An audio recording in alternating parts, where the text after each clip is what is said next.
You guys soon. Sounds good. You Oh, doing? hello. Welcome, everyone. It's live. Yeah, I think we're going. Welcome, everyone, to Wow, another this episode is- of I'm doing Cryptid. great, sir. Hey, I'm doing. Welcome, everyone, to an episode of Cryptid Campfire. Today, I am live. I'm your host, Eli Watson, and I'm joined by Aleks Petakov and the one and only, the legend, the man, the myth, and the legend again, Nash Hoover. How you guys doing? Good. Glad to have you guys. Sorry. What are you laughing at, dude? I don't know Nash's response. He's just like, good. That's it. Nothing else. Yeah, no, I'm doing okay. I had Chipotle earlier, and I haven't had it. I've had a rough time since. Yeah, then. dude. So we'll just leave it at that. But I am excited to be here. Excited to talk with you, gentlemen, as always. Oh, yes. Today we'll be talking about Chasing Legends. It's a show that we're all part of, but is the brainchild of Nash Hoover here. Yeah, That's right. And so I just thought we could, talk about some of our favorite moments from season one, talk about maybe a little bit of what we have to look forward to as an audience, and perhaps answer any questions if I get any. So yeah, sounds good. So first thing I would like to ask you guys is, what is your favorite memory or favorite trip from season one? We did 4, and I was only part of 3. So basically, anything that you weren't on, that for me. Yeah. So Pukwudgie, Oh, wow. basically. No, Nash, why don't you start us off? I don't. It's hard for me to pick a favorite. I've been asked this question before. I don't know. They all were so great in their own ways. I mean, obviously, I feel like with Arizona was a lot of fun because that was the first one where we had like everybody, the whole crew. Pukwudgie was interesting just because it had its little issues and memorable moments. Champ was a lot of fun just because it was just cool to be out there. I don't know. I feel like Louisiana for Rougarou, I feel like that might be my top just because it felt everything went so smooth and we actually got to like enjoy like being in New Orleans and being in Louisiana a bit. Like it wasn't just like, balls to the wall work the whole time. And the investigation was interesting. We had kind of we had a situation with some alligators, but so yeah, I think Louisiana is probably mine. Awesome. Yeah, that's a tough question. As Nash said, I mean, each episode, one of the things that's so awesome about just being out there in the field and filmmaking in general is all the memories you make behind the scenes. You're not necessarily what's shown on camera either. Just funny things that happen, mishaps.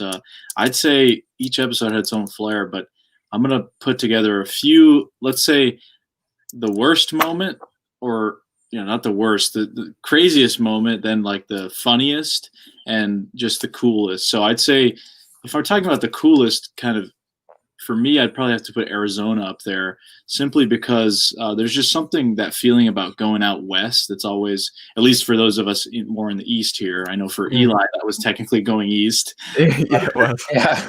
But it's just like I've always been amped to be out there in the desert and then the environments out there. It's just something I'm always really used to. And I think because it was the first kind of trip during this whole COVID thing. I mean, we had started production on this first season really a couple of days before the world shut down. So there was like this waiting period because we were obviously planning on filming before then or, getting more stuff accomplished by that time. But, the world shut down, everything was crazy for a few months. And that was that first kind of release.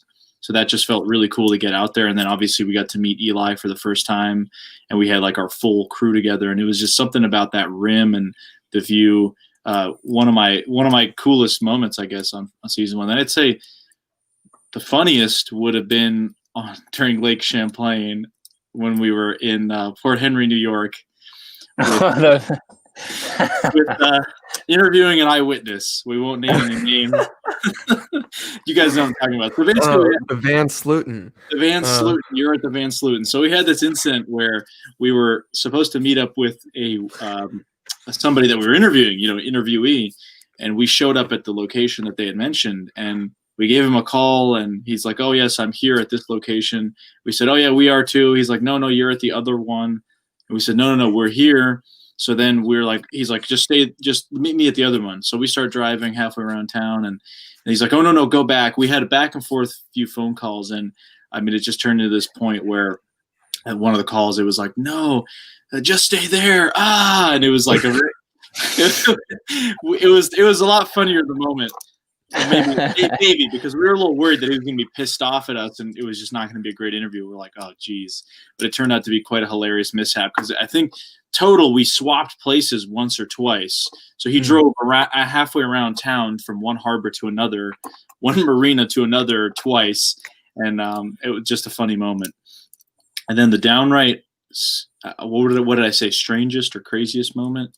Craziest would have been the hotel in Brockton, Massachusetts, which was my first time meeting Nash and Michaela, and Brian and Sammy. And my God, I did not think I was going to make it out there without being stabbed or some sort of bodily harm to one of us. The ultimate bonding experience. Yeah, that definitely brought us closer and brought us to where we are today. But we had this hotel, basically, we stayed in a very sketchy part of Massachusetts near the Bridgewater Triangle, called Brockton. It was a Motel 6, and there was like a snowstorm going on outside, early March snowstorm. The power went out just in the hotel. Everywhere else had power, and as when the light switches went off, I feel like that released the gates to like this loony bin that we were in, and like the hallways descended into chaos. Pit bulls running around, and there's people like living at the hotel. It was part homeless shelter, part drug den. I don't know how else to describe it. I just remember as we evacuated at 1 a.m. basically as it's a snowstorm outside to go to another hotel in Bridgewater. We get to that hotel and the lady's like, "Oh, you guys, I'm from Brockton originally. I understand why you guys needed to flee." But I remember Nash and I went to check out, and we get into this lobby, and my gosh, I was there as Nash's backup, and there's like people doing drug deals in the hallway, and it was just like, it was wow. I was like, talking to the hotel or the hotel manager or whatever through like bulletproof glass, and he's got this big security guard, tiny little hole, just looking at us, and there's clearly people intoxicated stumbling around. There's like a pit bull that runs out into the hallway, into the lobby, and we're just like, wow, this is not the first impression for Massachusetts that I would have liked for you guys to have had, but we had a great day in Boston that day, and that was the evening. And then the rest of the weekend was great. We had an awesome time out in the field, but wow, that was strangest moment. So that would be my 3, coolest, funniest, and strangest moments. There were plenty more. Obviously, there's so many that happen, but those are some that stick out to me. What about you, Eli? Yeah, for me, I think one of the coolest moments was it was during the Lake Champlain trip. The night investigation and just being out on those kayaks. And for me, especially because I kind of went out later than you guys did. I know me and Petakov switched kayaks. Yeah. And I couldn't find you, Nash. I was looking. And so I was just out there by myself, just looking up at the stars. And it was just awesome. Oh, look, we got Billy Gaston. What's up? Oh, wow. Awesome. Yeah, that's Cajun cry there. I love it. Billy, that's awesome. He was a great captain we had, obviously, on the bayou there. I think if I have to pick like a probably like favorite moment from the season, it would probably be that boat trip. Dude, that was a really good one. That was really nice. That was like the perfect way to end the season. Yeah, that was awesome. We got out in the bayou there, Bayou Black, near Houma, Louisiana. Captain Billy Gaston, who's watching us right now, the Cajun man, giving us a tour, and Nash and Brian were dancing out there and having a good time. We all had a good time. I mean, aside from the near heart attack I had when losing my drone. Okay, that if we have to put scariest moments, there you that was the scariest. Okay, because that was like, I'm not scared of the gators, the Bigfoots, the Rougarous, all the stuff out there. Like I'm, obviously I'm looking for that sort of stuff. We all are. The drone mishaps we had, man, that was rough. My drone's life flashed before my eyes. I know that was pretty wild that time. And she worked. She still works great. I just tested her out. Fantastic, no issues. I had to recenter the gimbal a little bit. I haven't flown it since that trip, so it's been a couple months. But I wanted to retest it. I just tested it, I think, like 2 days ago. It seems to work okay. So I really dodged a bullet there. Unlike you, Eli, I know you totally. Well, I know. Well, I played it safe on the Louisiana trip, and then I got home and I went up to the mountains and took it up, and as I was landing, dude, as it was landing, it just clipped a tree and just fell 43 feet, I think it was, and just landed on the gimbal, thank God it didn't land on me. It landed next to me, but because that would have hurt. But yeah, it was totaled, but I got it repaired, so it's okay. That's good. Yeah. It was funny. I mean, at first it was, I think I had so that was the first time I ever flew without obstacle avoidance on. And that's when I had a mishap. And then Sammy, as he was trying to, our one of our camera guys, our kind of main DP, he was bringing his drone in, and I think it flipped and crashed into the boat. And then, we had to go retrieve my drone, and Nash was brave enough to jump out into this gator territory and grab the drone there. So I'm forever in his debt for saving that drone. And it just, I still think about how lucky I got, because it's crazy. It landed on the land right there. There was maybe 3 feet on either side of it. And it was within distance solid land. Couldn't get it, yeah. It could have gone 20 feet behind, still been on solid land, but we wouldn't have been able to get back there, Yeah. So I don't know how that happened, but thank God that I still have a drone, and I would have been pretty upset, but it was what a trip, man. That was just, like I said, there's just so many moments on all of them. Each episode has its own character, but when you kind of add it all up together, you just have this awesome slew of memories. Even just having to go to Walmart in Payson and buy warmer gear, because none of us had really unprepared, properly thinking we're in Arizona, and it was 50 degrees and raining every day. I know. In July. I know.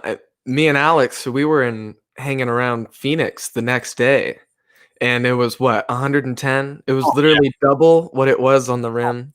Double. It was insane going from that cold hoodies. We're doing a fire up in the woods. We're hanging out. You can see your breath, and then the next day you're just sweltering. It was just such a weird. And then you're only a couple hours away from where we were in Payson to Phoenix. A couple hours. That was a fun drive back that morning when we flew out. Actually getting to see the drive down into the Phoenix Valley. And just seeing the scenery change and stuff, it was such a cool. Yeah, you guys missed the drive. Hello. Uh-oh. This is what it's like, Alex. Yeah, it's we're changed. It's not me. I'm not having tech issues. So he's a little frozen at the moment. All right, well, Cryptid Campfire, we're taking over now. This is Nash and Alex. We've kicked the captain off. We are now piloting the ship here.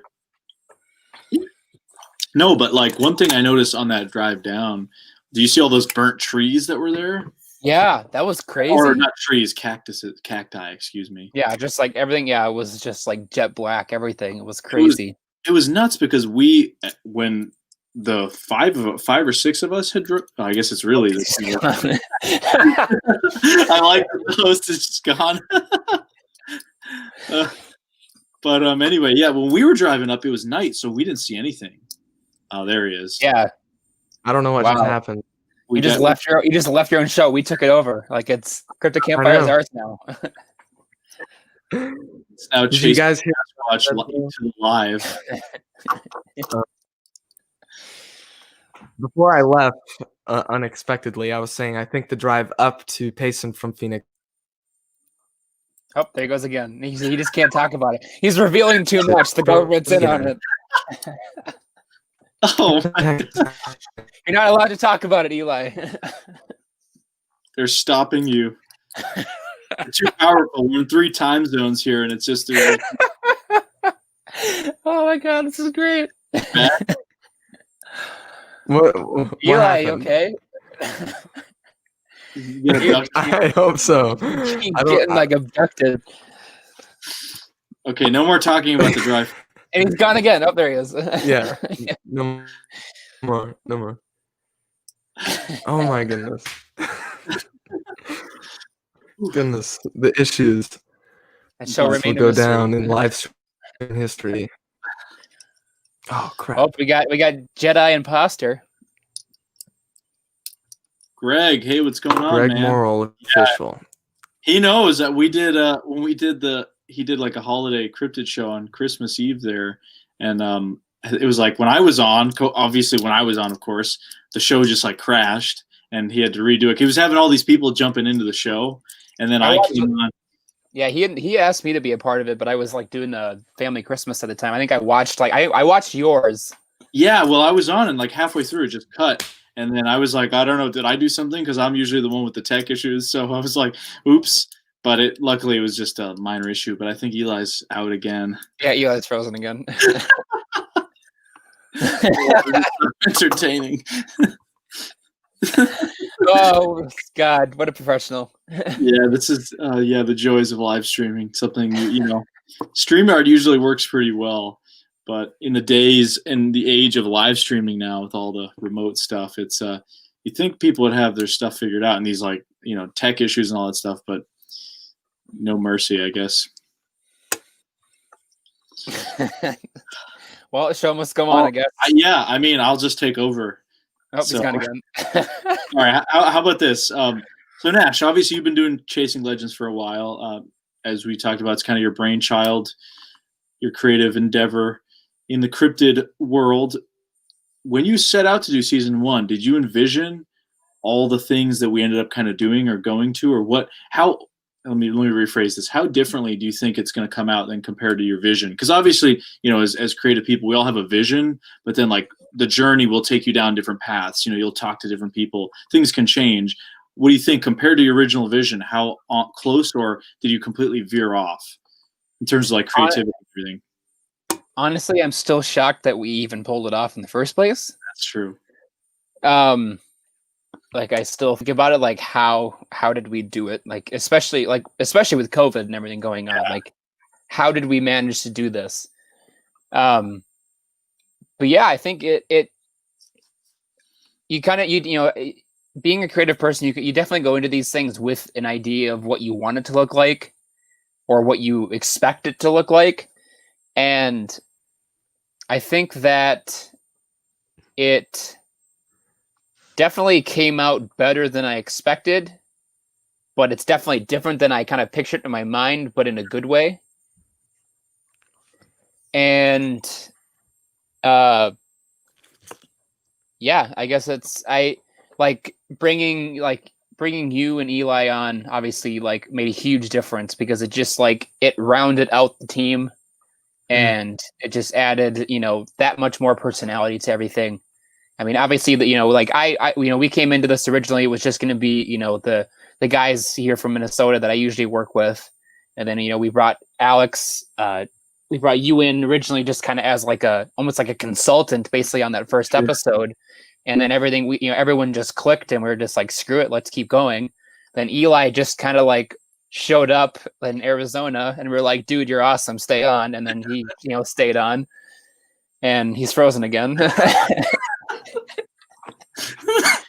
He can't get a break. No, but you're right, man. Like one thing that as you mentioned, I talked about this on my show with Chad and Kevin. I had them on last night, and Joe Turry. They're talking about their Big Muddy documentary, and they were like, dealing with all the COVID stuff. And I said, yeah, it's one thing to do a production. It's hard as it is, right? But then you add the whole COVID aspect to it, like with the travel, with the restrictions, with all the stuff going on, it just makes it that much more difficult. And I think, honestly, I am like so proud of what we were able to do, and all the interviews and all the things we were able to do. Just like, I don't know, it's still, like you said, I agree, it's still a miracle that we pulled it all off, but I think we did a really awesome job, and I'm super excited for people to see what's going on. I think there was that question from Greg about the release date. I don't know if we want to talk a little bit about that. Yeah, so I mean, we haven't been public with it. I think we kind of have an idea, so I think we're aiming for episode 1 to be out Friday, February 5th. Is kind of the date that we're looking for. It could change. I'm hoping not. I think I'm really going to hit the editing hard this next month and get everything done. Release the Hoover film. Carrick. So yeah. Carrick. That's the kind of the official release date as of now. For it'll be on the Chasing Legends YouTube channel. We're going to release it weekly, so it's kind of more of a traditional kind of TV show feel. So the episodes will be out every Friday after the February 5th. Awesome. And then we'll release the Hoover film. Yeah, definitely. Then we'll release it. It's Wide Hoover, yeah. Wide Hoover, yes. Wait, we'll do Wide Hoover too. It's such a miracle you guys pulled off Chasing Legends with everything going on. I agree. Yeah.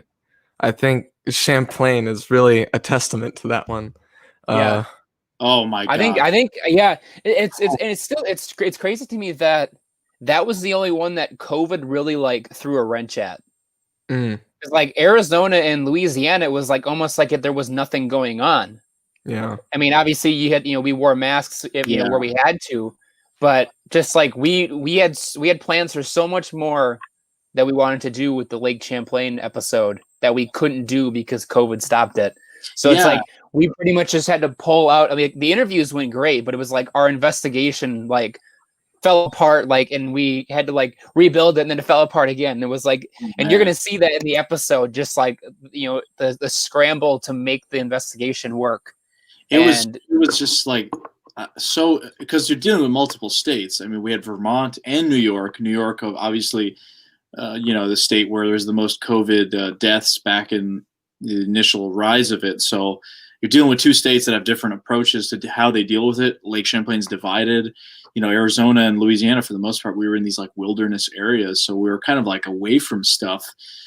Here it was a little different, and I think just the prelude to it was so insane. We had so many things, so many people we were talking to, and things that fell through, like 3 or 4 different things while planning it, let alone while we were on the ground. We, as Nash said, we had kind of our night investigation fall apart, and we had to rebuild it. That was like the 10th time we had to do rebuilding on that episode, just because, like I said, in the months beforehand on the planning stages, things were just going wild. But I still think it was pretty awesome. And that's what's funny is about that was supposed to be the easy episode, because I have done previous champ stuff, and I have a lot of these connections over there. So I was like, oh yeah, this will be the easy one. It's the other ones we got to worry about. And it turns out that it actually ended up being the other way around, mostly because of COVID, honestly. So what are you going to do? Yeah. And honestly, like John and Melissa Montaigne, like really saved us. Like, seriously, like, shout out to them. To John. I'm sending them stuff. Like, I'm sending them like t-shirts and DVDs and like for sure everything, because they were awesome. Just good people. I got this question here. What's each of your dream cryptid investigation? So Nash, I guess I'll let you lead. God. That's a tough one. It's too hard. I've been researching cryptids since like 2003, and I've like cataloged so much stuff. Like, I have such a list going of like stuff that I want to do. I don't know. I guess but for me, it's like I'm torn between like Tasmanian tiger and orangutan deck. Oh, really good. Yeah. Like, that's, for me, that's like the two that, like, if I can, if we can pull those off someday, like, I'll be a happy man. Like, Absolutely. Heck yeah. That's really good ones. I would have to go with the Yeti, to be honest, because that is Yeah. what originally got me into this stuff. I mean, when I was a kid, the Yeti is what piqued my interest. So my dream expedition, if I had, like a blank check and just all the funds in the world, would be to spend a couple months in both Nepal and Bhutan. Visit some of these monasteries, visit the place, these monasteries with the Pangboche hand and all the other kind of Yeti lore, visit some of these spots, talk to a lot of locals, but also spend time in some of those forests up there, see if we can't spot any other wildlife and just kind of hang out in some of those areas. And I think Bhutan as well, because it's such a closed off country, there may be some promising stuff there. That would be the ideal one. Like I said, even just seeing the base of Everest, I would basically turn it into, a Yeti hunt, but also see all the stuff in Nepal that I've been wanting to see trip. But I think it's part of it. That's part of the Yeti experience. Totally. You don't just go just to look for the creature. You have to see some of the stuff and get a feel for the countries that you're in. We'll get there. We'll get there soon. I hope so, man. Well, since Alex stole the one that I was gonna say, I'll change my answer to the roping. Actually, yes, that's another one I might like. That's another one I really want to. Just it's so. I don't know. I know I might catch flack for this since it's a dinosaur, and it divides the cryptozoological community right down the middle. It seems whether dinosaurs, like cryptid dinosaurs, might still be real or whatnot, and there's a bunch of different arguments. I know actually me and Carrick have talked quite extensively about how they could be real, but basically, I mean, Papua New Guinea is just one of those pretty wild places. They have pretty unique culture. I think there's 180 different spoken languages, still tribes of uncontacted peoples. Like, it's just a really and I think it's pretty close to the size of the state of California with about not even a tenth of the people there. So wow. It's like there's just a lot of land out there, and it's very unexplored. Very unexplored. And so I want to go there, dude. It's like the last blank space on the map, dude.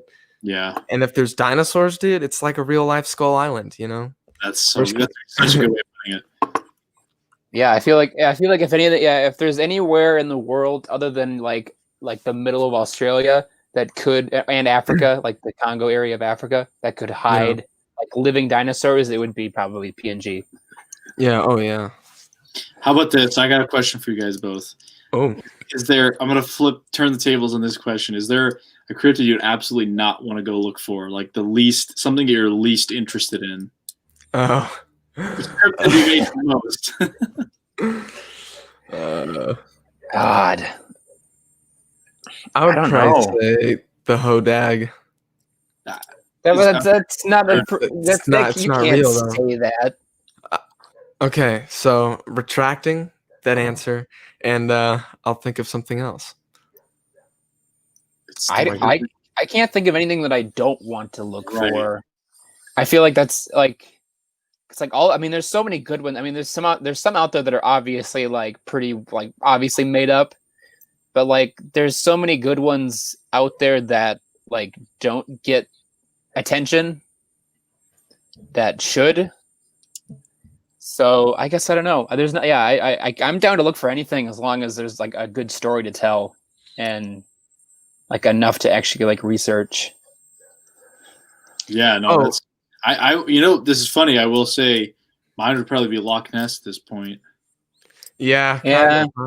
The only reason I say that is because I've already been there and like it was kind of a letdown. And I'm not like it's interesting. I'm just not as interested in Loch Ness anymore. Like I think it's cool. If somebody offered to say, hey, we'll pay you to go to Loch Ness, I'm gonna be like, yeah, I'm gonna go for sure. But I'd still like to go to Loch Ness someday. It's from Carrick, our friend. Least interested in searching for one called Elias Watsonius. Yeah, that sounds like a really boring one. Yeah, I think it is. I think I still definitely want to go to Loch Ness someday. Just for sure. Because like that was kind of like one of the ones that got me into the field, like to begin with. But yeah, I don't know if I would do like a full on expedition there, just because I feel like it's already been done. Mm. Let's see. I'm going through my own episode list and seeing ones that I wouldn't want to look for. Like if they're just the plain hoaxed ones and silly stuff, I don't know. But Nash brings up a good point. It's like there's not really anything. If somebody said you don't want to go investigate this, like sure, but I don't know. There's this one story like the Bunny Man or Bat Squatch. Some of these kind of things that are kind of like, Yeah, I don't know. Like if I had the choice to do something over those, I definitely would. I'm gonna agree with you guys because honestly, because we kind of get into it. I think we got into it a little bit last week on your show, Alex.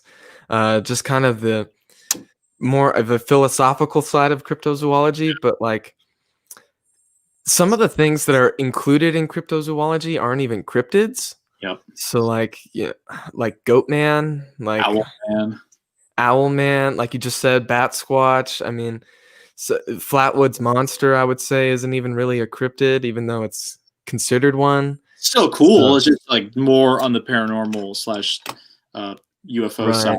Like, but at the same time, Mothman, I feel like straddles that line a little bit. Sure. But, yeah. I mean, there's like consistent sightings of Mothman at least. Sure. There's not like Flatwoods Monster showed up for like 2 days. Yeah, same with like something like Hopkinsville Goblins. A lot of Dover Demon. I mean, even the Dover Demon, which is like 1977. That's a long time ago. We're so much closer to like 2050 than we are to 1977 at this point, right? I mean, if my math is correct, like crazy, you know. Yeah. It's just like weird to think about that, but it's still one of those cases that people talk about. I mean, and if you go, I've been to the town Dover, like it's not that far from Boston. Like nobody even remembers much about it. It's only people in these circles that sort of remember the story. It still is interesting though, and I think still warrants looking into it, but just an isolated incident. I got this question here from the home of Champ. Oh, hey, she's awesome. I actually was just looking at I had a postcard that I'd recently rediscovered from her. She has some pretty cool Champ stuff. Check out Home of Champ. Well, she asks, what was the cryptid or legend that first got you interested in the subject? I mean, mine was the Yeti. I already talked about that. That was like the first thing that got me into it. I got told the story by my dad when I was a kid. He told me about the story of the Yeti, and I was like on a ski trip, and it's just like the setting, and he gave me this shadow box Yeti figurine. I think I still have it. That's what got me into it, the Yeti. That's tight. Yeah, it was. I think for me, it was Loch Ness, and then it was like the Patterson Gimlin, like Bigfoot stuff, and then it was UFOs, and then it just kind of spiraled from there. Yeah, down the rabbit hole. For me, what? This stuff happens? Like, whoa! I got to look into this some more. Yeah, for me, I've said this multiple times on the show before. Is I can't pinpoint an exact thing that got me into it. I kind of grew up with Monster Quest on TV, so there was that, and then there was also the early days of YouTube with the top 10 most unexplained photos, you know, and they're just like those weird looking creatures. I still watch videos like that. Dude, they're great, you know. I think that's what I do. Like that's like my morning ritual is like I eat breakfast and I watch like some like YouTube video like that. It's like I like learning. Like, you know, it's like you never know. Like some of these videos are so crazy. It's like, oh, I didn't know that. Right. Just some of those photos are clearly hoaxed, but I mean they're fun. They're fun videos, but it was just that kind of stuff that kind of got me into it. But if I had to pick one cryptid, it would probably be the chupacabra, honestly. Awesome. Just because I'm half Hispanic. I live in Southern California. This is chupacabra territory, which, as it comes out to be, it's not. But stupid American chupacabra, or like the non-Puerto Rican chupacabra, which is just like a mangy dog. Yeah, I remember that picture used to really freak me out. The initial sketch of the alien-looking chupacabra used to freak me out as a kid, dude. that would, man, how far has the chupacabra fallen from going from that thing, that like blood-sucking creature, there's like this little alien, to this just hairless dog in Texas and the American Stay South. tuned. Come on, like, don't get me started. Let me take Greg this got a question from Greg. Yeah. Oh, Given the, yeah. yeah. Skinwalker Ranch, absolutely. No doubt, no doubt. I mean, if any, pretty much at this point, if somebody gave me a blank check to go look at any thing, I probably would, for the most part, even if it's ghost related stuff. I mean, I'm not really into that, but I'd probably check it out. It's, yeah, I feel like, as Nash was kind of saying, you spirals, you have an interest in one thing, it's not that hard to get into another subject. With that being said, I've never really been into ghost stuff, but it's history. There's a lot. My favorite thing about learning about haunted places is you learn the history. Like, maybe this place was used in the Civil War, or maybe there was all this stuff that happened around it. And since I'm a history nut, that's kind of how I relate to it. Otherwise, I'm not like super into the ghost stuff. But yeah, Skinwalker Ranch for sure. I love triangle or window areas. Yeah, I mean, I did a lot with the ghost stuff like years ago. Like, I had a lot of fun working on that Afterlife Sessions series that I filmed for, just because you learned about the history of the locations, and some of the places that we went were like kind of at the top of like pretty much any like ghost hunters list to get to, at least in the Midwest. But yeah, I think I'll dabble in the ghost stuff still. Like, I still have people like come to me like, hey, like, what do you think of this, or what do you think of that, or have you heard of this place? And it's like, yeah, but it's like but cryptid stuff's definitely where I'm at. Yeah, Nash is like, leave me alone, stick to the cryptids. Take your ghosts away. Yeah, Skinwalker Ranch, man. I don't know. I'm a little scared, to be honest. I don't mess with the paranormal stuff, dude. It's too much of a possibility of it following you home, for me at least. So been there. Yeah. Got to be cautious. That's always important. Yeah. If you don't feel prepared, don't go into it. Yeah, I don't know. I just think, if you're out looking for Bigfoot's not going to follow you back to your house and then ruin your life. He might, though. He might. Maybe, yeah. Yeah, I mean, we've been told that he might, so, or that it may, have certain abilities. Anyway. See, Carrick says, what about ghostly cryptids, things like hellhounds, stuff like that? What about them, Carrick? Yeah, what about them? Get out of here with your hoodoo. I mean, I guess I did go looking for the Rougarou with you guys, so. Yeah, I think. I guess that was another one that kind of bridges that gap, kind of. Even the Puckwudgies, I feel like our this first season was pretty evenly split between things that are more strictly, I would argue, flesh and blood. So you're dealing with a Bigfoot-like creature. Well, obviously there's some conditions of that, but Champ, obviously that's more of a lake monster, and then the Rougarou and the Puckwudgies are more on that supernatural side. So it's not like we're just strictly investigating one type or one, apparition or whatever you want to call it. But there's different approaches. I think it's interesting to kind of look at the different possibilities there.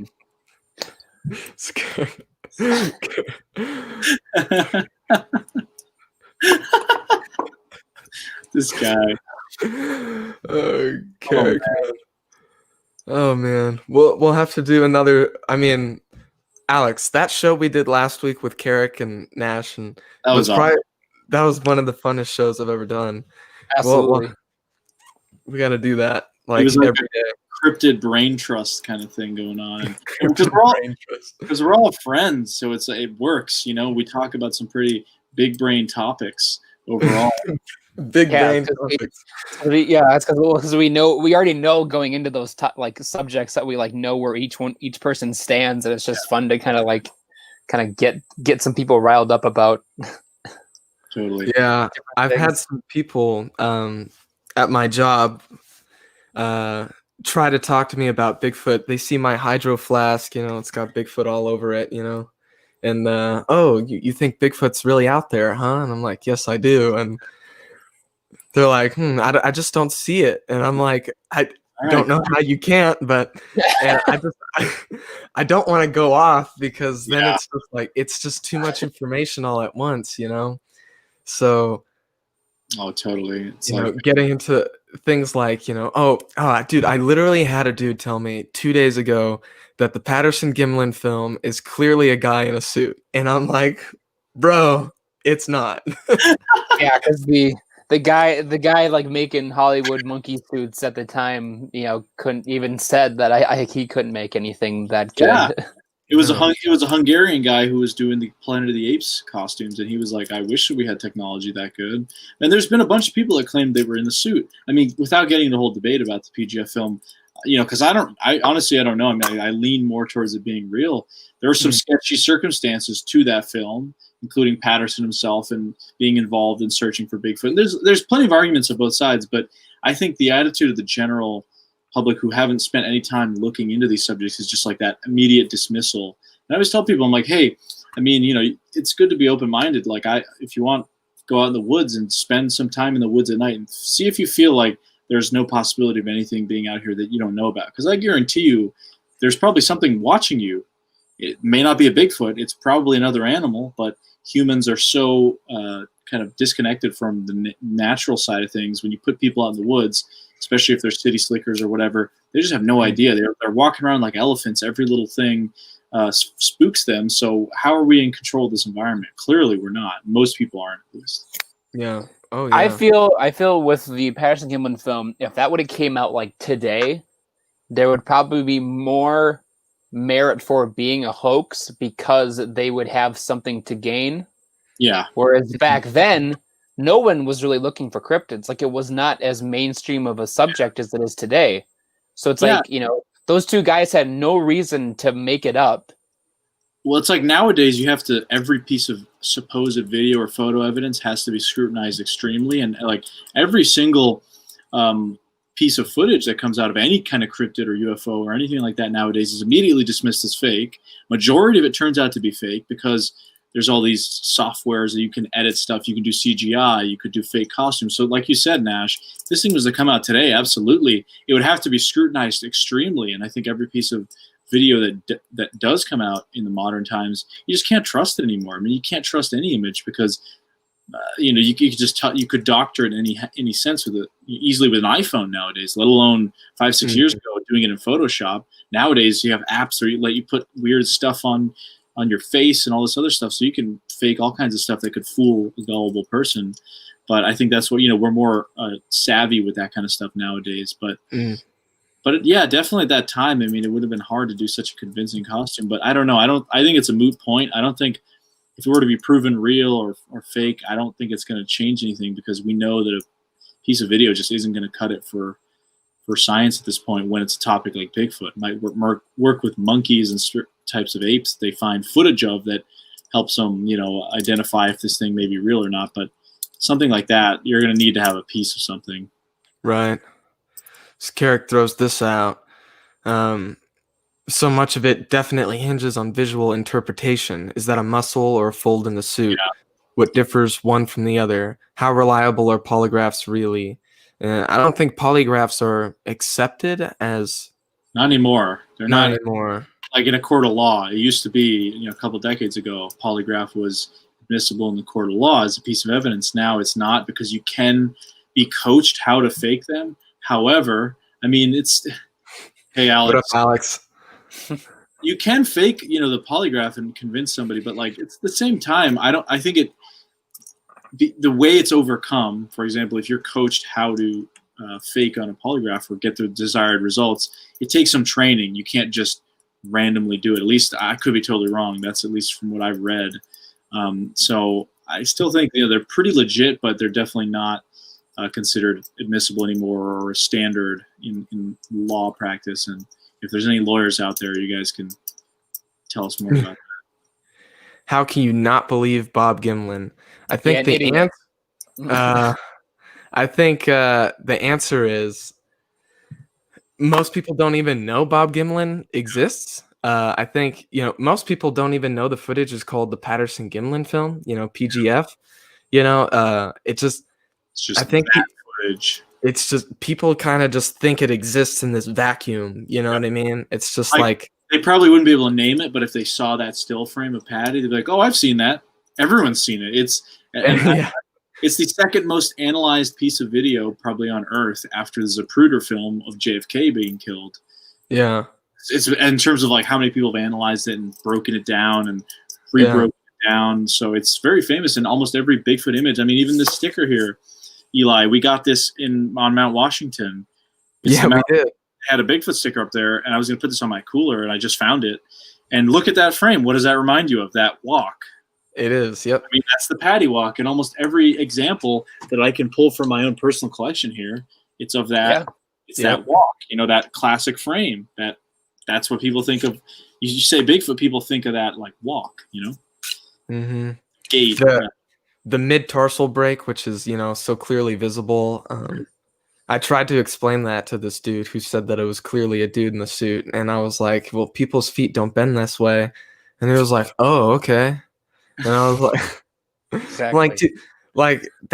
I think that's what irks me the most is people who will ask me about it, and they're clearly not interested, and it's like, I don't know how to give you like an answer that will sedate you, so that you just leave me alone, it's like. Right.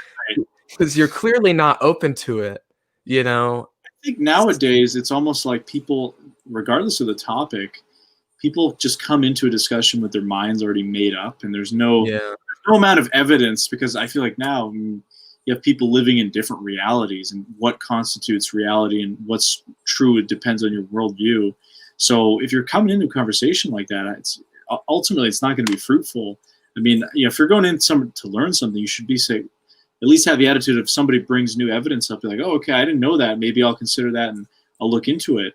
That's what I was trying to tell people who are just immediately naysayers. I'm like, well, just think about the wilderness in North America. Like how much time you spent out there. Do some research on that. There's so many sightings. So many people are scared to talk about their sightings because it's kind of ridicule, because people don't take it seriously. And how many people just die without ever telling their story. I often wonder about that. I'm like, that's kind of sad. I really wish we were in a position where people would feel more comfortable with sharing these stories. Yeah. I got this. This is my co-host, Alexander Daikaiju. Patty looks just like Planet of the Apes. And that's pretty funny he brings it up because the Patterson-Gimlin film came out in 1967. The original Planet of the Apes with Charlton Heston came out in 1968.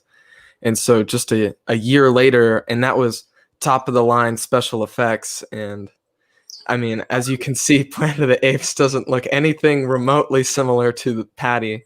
It was obviously a publicity stunt back before viral marketing was a thing. They clearly put Patty out there and then decided to scale back the budget for the actual film. So they spent all the money on the costume and then didn't do a good job for the actual production on the ape costumes. That's clearly what happened, guys. Come on. Let's be real. Let's be real here. Let's be realistic. Yeah. No, but you're right. It's like, that is weird to think about. Well, here's go ahead. It's all you, man. Oh, okay. I was just going to make an interesting connection because one of the producers of Planet of the Apes is actually Rod Serling, and he was originally supposed to be the host of In Search Of before he passed away and Leonard Nimoy took his place. So, Speaking of that, I had a question I wanted to throw on you guys.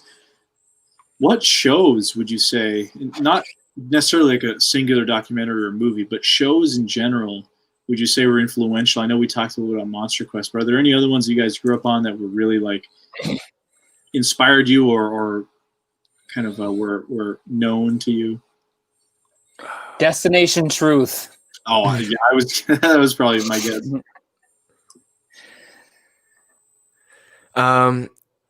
The Lost Tapes. Okay. Oh, that was a good one. Yeah, that was a good one. I mean, it was like mostly fake, but like the story, like the stories that it was the cryptids and stuff that it was based off of, are like known. It was more of like a found footage type thing. That was really when found footage stuff was all the craze. That's how I learned about it. Like a lot of the, man. That's kind of like how I learned. Like watching Lost Tapes is kind of like how I learned about some of like the like other obscure kind of off-field cryptids. Do you guys remember the show Animal X at all? Did you guys watch that one? Oh yeah. That one is my favorite. Here's why. First of all, it was like during the time when X-Files was really popular. yes. So the X-Files was like it was 90s into the 2000s show. I mean, really long-lasting show. One of my favorite shows in general. But Animal X, like they totally played off of that X-Files kind of vibe. And the two hosts they had, the chick and the guy, they were like complete Mulder and Scully kind of carbon copies. And they had their British guy who was in the control room that would, send them out in the field. And their theme song was really awesome. It was like just like the X-Files. But what I really loved about that show was that it did some really obscure cryptids that I remember. One of the only places I have seen them talked about was on Animal X. One of them would be obviously the Altamahaha down in Georgia, which is the, funny sounding name. They're this like aquatic creature, pretty unique in the state of Georgia. Another one was Megalania, which was like this giant, basically a Komodo dragon on steroids that lived in the Australian outback up until, 10,000 years ago. And people still claim to see it these days. So they did a really cool job of talking to a lot of really obscure or investigating a lot of obscure cryptids and talking to people who hadn't really told their stories before. That's one of my favorites. Kolchak the Night Stalker. Really cool folklore TV show. Oh, cool. Yeah, I'll have to check it out. I would recommend to anyone who hasn't seen Animal X, check it out because it's so cool. It's really awesome. Yeah. Huh. Yeah, I think yeah, for me, anything that's like, I think that was like the probably like the most influential like series that like really like kicked me into like high gear to like pursue this like actively was it has to be Destination Truth. And it's just been cool too, like, watching that show, becoming like a huge fan of that show, and then like becoming friends with like certain like some of like the people that worked on the show, meeting Josh Gates a couple years ago, like completely came full circle. And that's actually what, like, when I went and saw Josh Gates like speak in Milwaukee, like that was for me, that was like, because I was kind of like in a weird like in between, like I was like the show was on hiatus, like we weren't doing anything with Chasing Legends, and I went and saw Josh Gates speak, and just like hearing him tell his stories and like a really like behind the scenes, everything that went on. He showed photos, and it was like his own personal stories. That was like, for me, that was like the wake up. That it was like, okay, I need to do this. Like I need to pursue this. Like I want to have stories like that. Yeah. Yeah. Yeah. Yeah. I go for it. Yeah. For me, I guess it's a little different for me because I'm a bit younger than you guys. So I guess the internet was more of a kind of a gateway for me in there, because that's what I would, as a young buck, I would cruise the internet looking at Bigfoot stuff and chupacabra stuff, and go down those 2 a.m. Bigfoot loopholes on YouTube, and you like get out of this YouTube haze. And you're like, how did I end up here? Yeah, and end up invariably freaking myself out in some way with stumbling upon alien human hybrid possible footage and all sorts of stuff. So. Yeah, I would say, like, I would agree with Eli too when you talked about Monster Quest earlier. That's one of my favorite shows for sure. Animal X, and definitely the most influential because that was like on TV right when I was in middle school and into high school, sort of.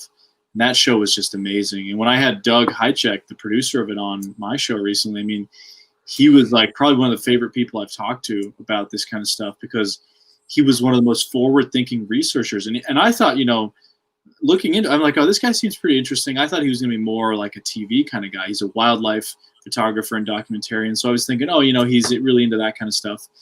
But he actually really cares about the cryptid subject. He's had some pretty interesting experiences. Like, he does the TV stuff. That's almost, for him, was like a platform to showcase some of his interests, which I thought was kind of like what we do. You can be a TV host and just do a show about cryptids and not care about it at all. Or do some kind of, be a producer on a project that's talking about cryptids and really not care.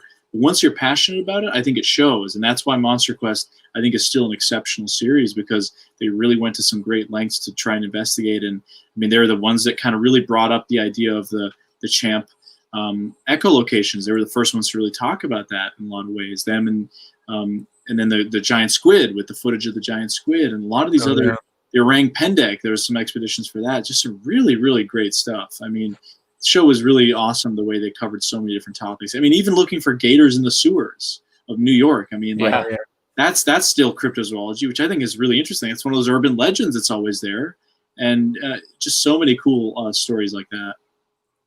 Yeah, Michaela and I watched Monster Quest like religiously, and I think that's why like her and I have always stuck together, like, you know, been so tight. And then, you know, eventually, like, you know, we obviously, she's been with the show since day one, but yeah, that was that, you know, like, and then when we filmed the Champ episode and we were out there, like, that was, for us, that was like pretty incredible, because we remember learning about like the Lake Champlain stuff from watching Monster Quest. Oh yeah, full circle. Ooh, we got this from Home of Champ. In search of in library books when Kyle and I were youngsters, Destination Truth was the next really good one, as I recall. Yeah, for sure. Yeah. But I guess as we start to wrap things up here, I just wanted to ask you guys, what can you expect? What can we expect from season 1 of Chasing Legends? A whole lot of nonsense. How is it different from all those Bigfoot shows? Well, actually, it's not a Bigfoot show. It's a cryptid show, because we don't just investigate Bigfoot. There's only one Bigfoot episode of this season. Sorry for all you extreme Bigfoot fans. There's. I am so sick of that question. It's funny that people ask that, because it's, you know, it's like chasing legends. It's not chasing Bigfoot, or we're not playing it off of finding Bigfoot. I mean, it's legends can include anything from, you know, like a cryptid to some other kind of story that's legendary, something that's unknown. That's kind of where that. So there's a lot encapsulated in there. I think what you can expect is just some really passionate people out there putting their lives in danger at some points, getting into some interesting situations, to say the least, in some terrain that not all of us are familiar with. I mean, we go landscape-wise, you're going to see some beautiful visuals going from snowy forests in the east to beautiful Lake Champlain, both above the water and underneath it. And then the swamps of Louisiana. I mean, what a spooky place. And the Mogollon Rim, the pine forests of Arizona. You couldn't ask for a more diverse set of cryptids and landscapes all packed into one digestible series. And I think everyone involved is pretty talented, and I think we're going to do the stories justice and hopefully inspire people to learn a little more about these cases as well. Yeah.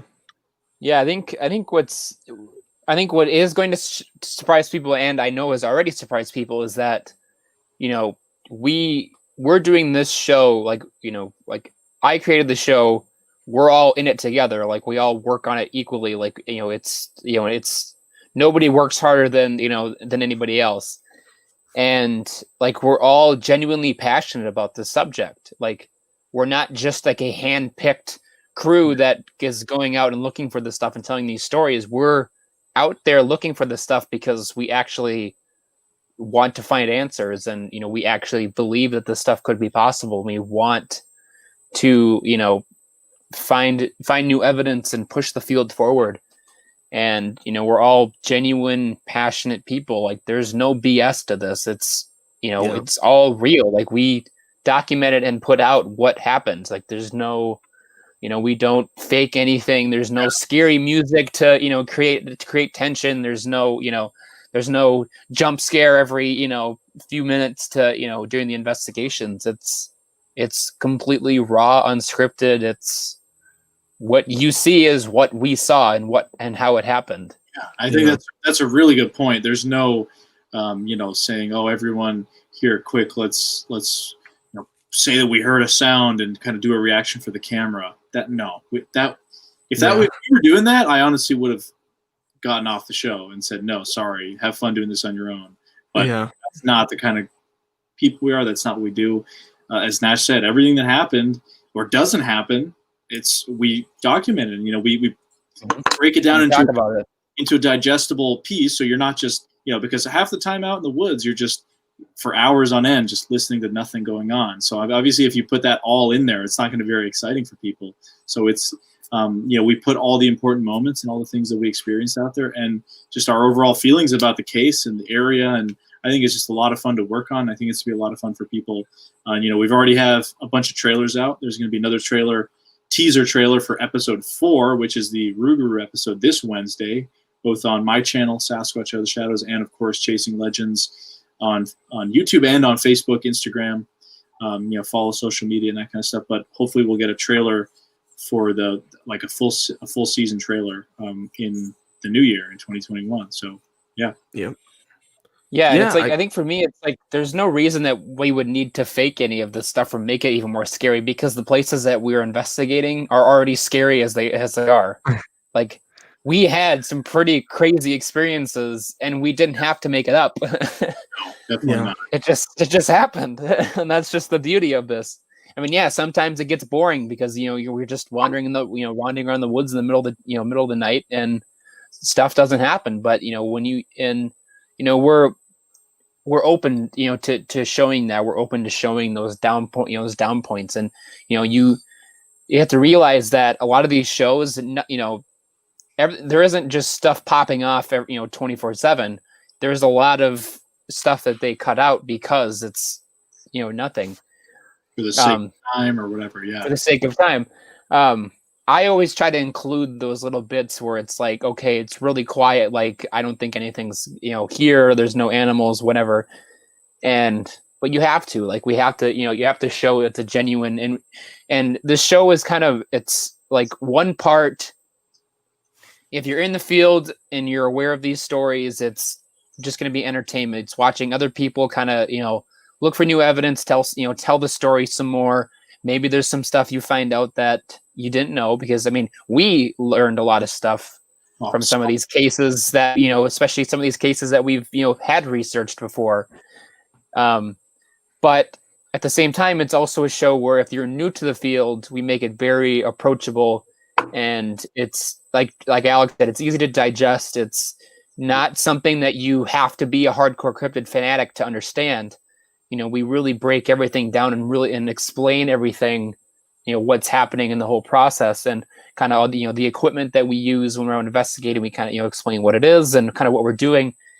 And it's almost can be used as I guess a rule book, basically. If you want to get into this stuff, you can kind of watch how we do it and go from there. That's kind of what I did, watching Destination Truth. I analyzed what they did and, figured out a way that I could do it, obviously on a budget, and, just kind of the investigative approach. And take our ideas. If you see something we're doing, you think I can do this better, or I know how to make it better and more successful, please do it. Tell us. We're not here to say, we patented these ideas. We're not, these are all just investigative techniques and tips. And if you want to do it, try it. If you find a better way, let us know and tell us, you guys are fools for doing it this way. When you've done it this way, hey man, we're all pretty open. And I think something you failed to mention, or both of you failed to mention, we have cool hats. So that's a pretty big draw. I'd say. If you want to see some great looking Stetsons and that's right, our Stetsons.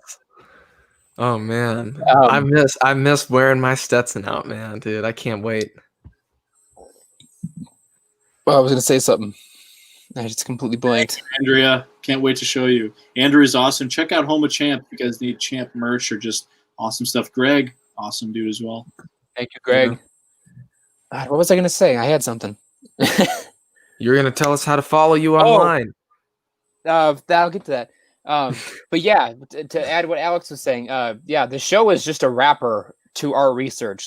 It's literally I wanted to pursue, I wanted to get out and investigate more of these stories, but I wanted to create a production around it and kind of mix my film background and my cryptid background and kind of make, and just document the research and the process and show people what it is like to do this stuff.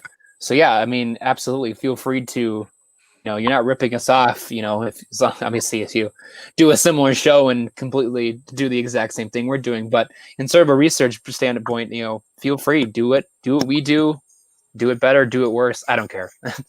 Just get out there and look for this stuff so we can find answers. Totally. Seriously. But if you want to follow me online, I am at Nash Hoover on Instagram and Facebook, and the Chasing Legends is at Chasing Legends TV on Facebook and Instagram.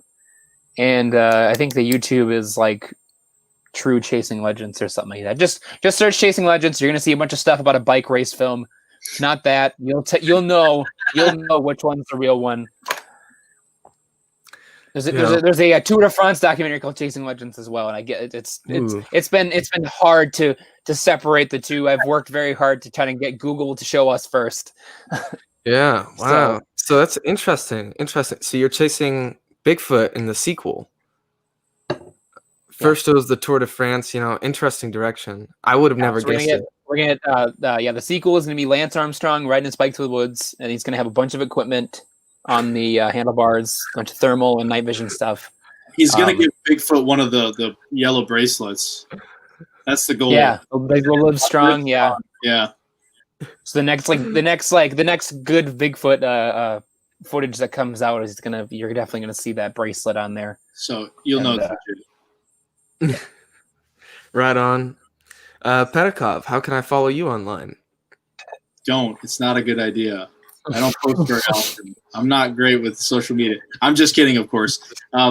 Just the easiest way is petakovmedia.com, Petakov media. There's links to everything on there. Follow me on Instagram for photos, and do that if you really want to. Go for it. What about Sasquatch Out of the Shadows? Yeah, it's Yeti into the light. It's linked on my website, but my YouTube channel, Sasquatch Out of the Shadows. We do a weekly live show. I've had Nash and Eli on many times. We just had him on a couple weeks ago. Lots of other guests. Last week. Yeah, last week. Yeah, last week. Jeff Melvin, Coleman, to all sorts of awesome folks. So we do have some documentaries. I'm about to put out a video on this coming Monday because there will be no show about my top 10 favorite kind of squatchiest places in North America that I've been to. So a couple of the spots, Bogey Rim is on there. A couple other places are on there. It better be. Right on. And then ChasingLegendsCrew.com is where you can get all the information you need to get. There you go. Learn all about the crew, because there's other people other than the three of us, very talented people that would love you to find them and stalk them and like every photo of theirs and tell them that I sent them. So. And stay tuned for the upcoming trailer, another teaser this Wednesday. Yes, tomorrow morning at 8 a.m. Central. Yeah, it's Tuesday, bud. Time's melting. But awesome, guys. Awesome. I was about to say awesome to have you on, as if this was my show. Wow. Awesome to have you on, Petakov. Wow, how the turntables. Well, I mean, Alex, we both can kind of say that because we ran the show for like 5 minutes because Eli couldn't get his actor there. I know. I don't know what was going on, but I'll thanks for hopping on, guys. It's always a pleasure to talk to you guys. Wow, that sounds so formal. Anyways, I'll talk to y'all later, and thanks everyone for listening. It's always a pleasure to talk to us. We talk like every day. Not anymore. All right, goodbye.